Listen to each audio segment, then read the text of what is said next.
Welcome back to the channel, my friends. This is the GM Philosopher, and I'm here every day to give you tips about how to run better D&D games, incorporating philosophical elements, and to talk about the philosophy of the game itself. I love D&D, and so I am glad that you're here joining me today.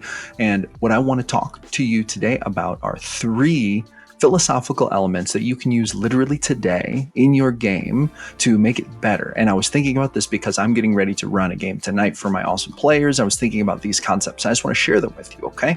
So there are 3 of them. Number 1, player autonomy as existentialism. Embrace the philosophy of existentialism, where individual freedom and choice are paramount. Okay, by allowing players to lead the way, you empower them to shape their own narratives and destinies within the game. This mirrors existential views on crafting one's own path and meaning in life, reflecting the idea that players are the authors of their own stories within your shared world. In other words, let players lead the way. I always think about this. Let players, their desires, their wishes, their dreams, their fears, let these things lead the way to the next chapter of the story. I always cultivate this mentality of player first. And this is a great philosophical idea to kind of push that. Okay. Second thing is introduce destiny as teleology. All right. Now, teleology is actually a type of philosophy that says it is the philosophical study of design, purpose, or directionality in nature. In this context, it refers to explaining phenomenon or actions by the purpose they serve rather than by the cause that led them. In literature and storytelling, a teleological approach involves crafting the narrative so that every element advances towards an ultimate purpose or conclusion, often giving events a sense of inevitability or destiny. Sorry, I can't really talk today. However, I love to use this concept when I'm introducing plot arcs, mysteries, dangers, things that are not controlled by the players, right? So draw on teleological philosophy, which is concerned with purpose and goals.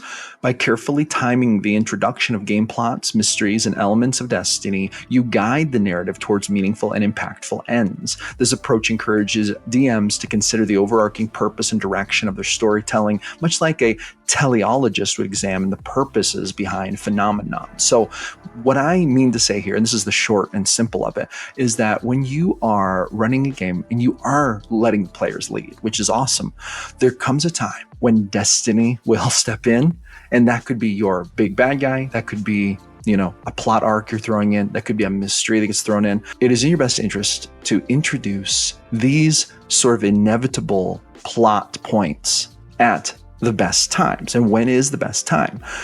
The best time is sometimes intuitive for GMs. Sometimes it's very calculated. Sometimes they have a couple building blocks they want to put in first. For example, I have an NPC running in my game right now who is actually an adolescent hag who is not fully matured, but she's starting to get the sense that she wants to have a baby. Well, the way hags have babies in this world is that they consume them. They could like steal a human or elf baby, consume them, and then they give birth to a hag baby later. Okay, so it's a very kind of like dark and violent thing.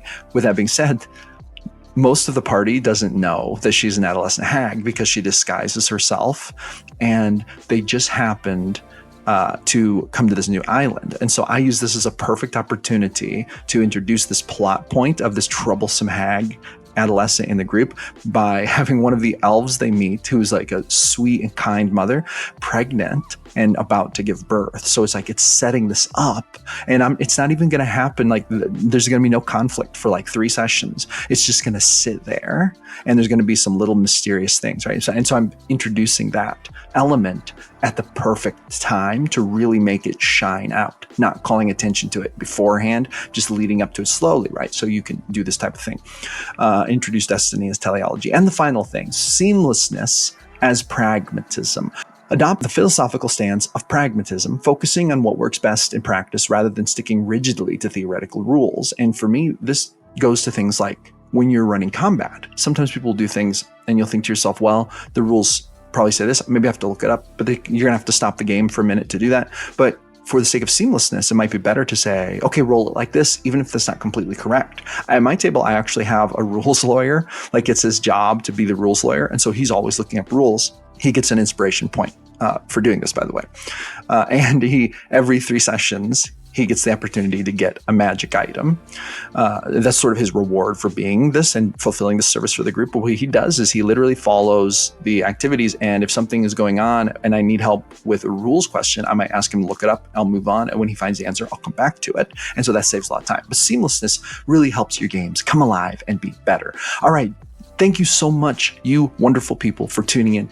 Hit that like button and that subscribe button if you want to hear more GM philosophy, and I'll see you in the next one.